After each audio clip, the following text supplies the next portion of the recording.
Pra, i vetmi yll i përmendur shprehimisht në lidhje me Izraelin e lashtë dënohet si idhull.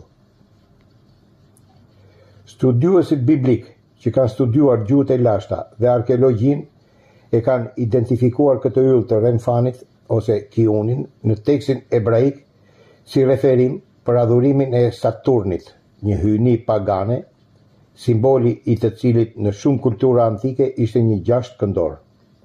Pra, e njëjta formë gjeometrike që tani e quajnë ylli i Davidit.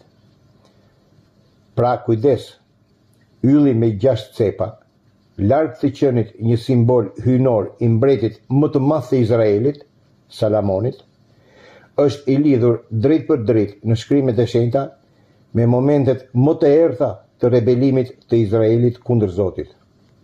Kohë kur ata përqafuan idhujt pagan dhe i kthyen shpinën adhurimit të vërtet.